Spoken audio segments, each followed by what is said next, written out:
Championship night is nothing like it. And two exciting brands of basketball, and two programs that have a lot of connection to one another historically. And now we're down to one game for the championship. We're underway.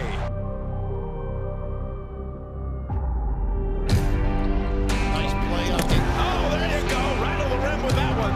Nice play. Dive by the big fella. They needed a jolt. They got one. See if that energizes this team.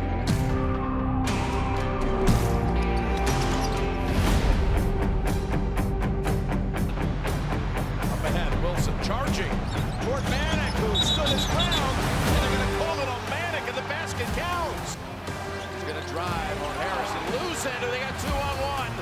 Brown, the challenge love, and the game's down to one. Open floor, Jayhawk, and a basketball.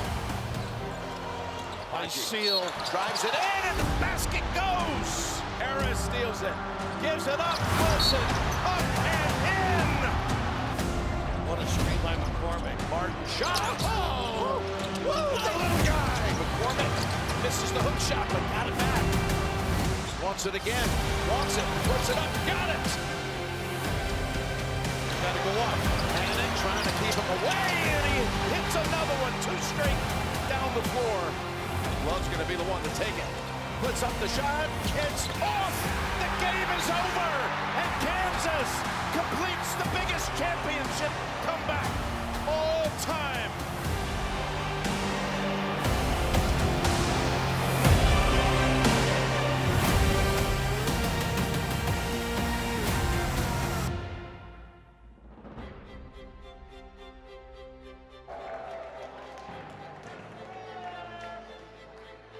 A state champion at Shawnee Mission South and member of the 1993 Kansas Jayhawks Final Four team, Greg Gurley.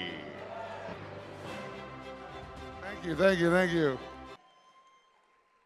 How cool is that? Hey, as a Kansas Cityan, I just want to shout out to Chad Boger and his team for putting together an unbelievable event. Please give a round of applause to Union Broadcasting. As a Kansas Cityan, growing up here with all of our teams, having an event like this is so cool. And I'm up here to present an award, but I also want to kind of show respect as a Kansas Cityan, and you know, Gary Pinkel and Bill Snyder. I'm a Kansas Jayhawk, but as a former athlete, a very former athlete, as that was 100 pounds ago, but I think the respect needs to be given to two guys that did an unbelievable job at their respective institutions. That Gary Pinkel and Bill Snyder, please give it up for them.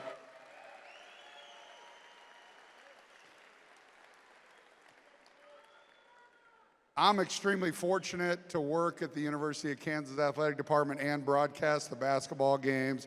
I don't like to kiss his ass, but it's unbelievable to work with Bill Self and his staff. I'm extremely fortunate because I get to do it every day. As a former athlete, you don't get to do things like that very often, and I'm blessed and fortunate to do that. So I'm not going to pull a Nate Bukaty and ask really, really, really long questions. So I'm going to announce the award. He's going to come up here. We're going to have a little Q&A. So please welcome the recipient of the team, the college basketball team, college team of the year, the Kansas Jayhawks, and head coach Bill Self.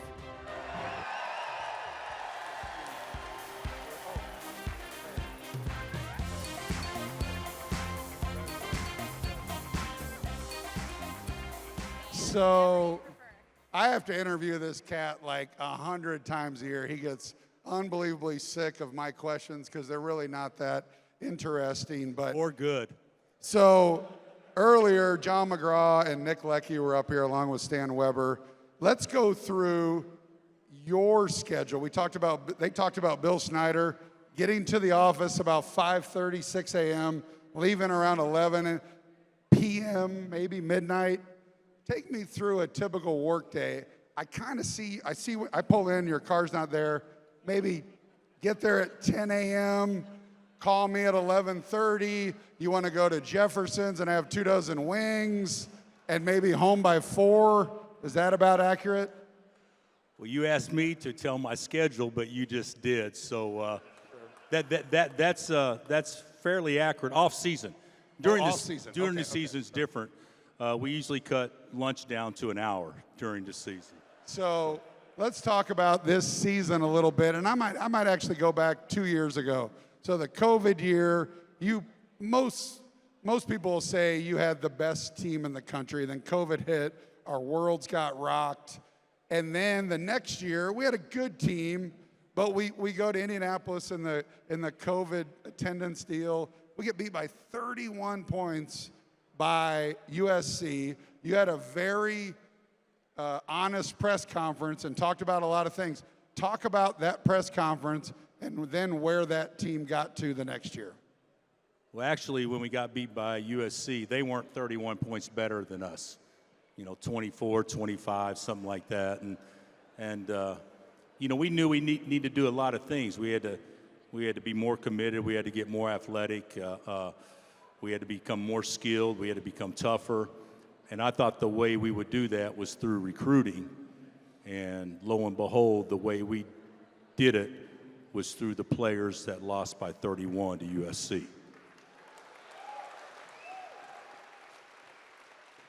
About 5 days before the end of the regular season, we're in Fort Worth. We had just gotten beat by Baylor. We go to Fort Worth, we get beat. We're all kind of like questioning where we're at. Tell me, right after that game, we went on to win 11 straight in national title. Where were you at with this team after the loss to TCU at Fort Worth? Well, we were favored at that point in time to win the league. And we get beat at Baylor to put us in a tie. Then we go to TCU and lose to put us down one. No, we were up 2 games, if I'm not mistaken. And then we lost 2 in a row to level it out. And so we had to close out with 2 wins at home. And we weren't very good at all. And we played awful at home. But we made 2 teams play worse than us. And that was what turned our season, is that it wasn't so much us being better than somebody, we just had to make somebody worse than us on that day. And when the guys bought into that, we regarded and we got pretty good down the stretch. I blame Ochai for a lot of that. I think Ochai takes a lot of that blame for the loss, right? We speaking of Och, we have obviously Kansas City native, first-team All-American, right here with us tonight, and of course Christian's not here, but there is something about tonight that's a little disappointing to me, to be real candid. We have Sharon here, we have Tyshawn here from past teams, we have Och here, we have Mitch here, and we have Chris Tehan. And up until tonight, I did not know that 4 of them drank alcohol. So now Chris Tehan, I knew that, but it's been kind of a eye-opening experience for me here tonight. So as I'm around town, people always ask me, we're down to Miami at half, and then obviously most famously we're down to North Carolina by 15. People ask me, what did Coach Self say at halftime to the guys to get them to beat Miami and go to the Final Four? And then the ultimate, the greatest comeback in the history of college basketball, Final Four, down by 15, you come back. What did you say? And please keep it somewhat clean. Well, to be quite honest, I can be sarcastic at times. I did tell them, guys, we played better than being down 15. We should be only down 12 or 13, which I thought was probably give them some confidence. But the reality of it is, when a coach doesn't know what to do, you just challenge your manhood. And we kind of did that maybe, and in a PG form, and they responded. And make no doubt about this, players win games. And those players that played in the second half won a national championship for the University of Kansas.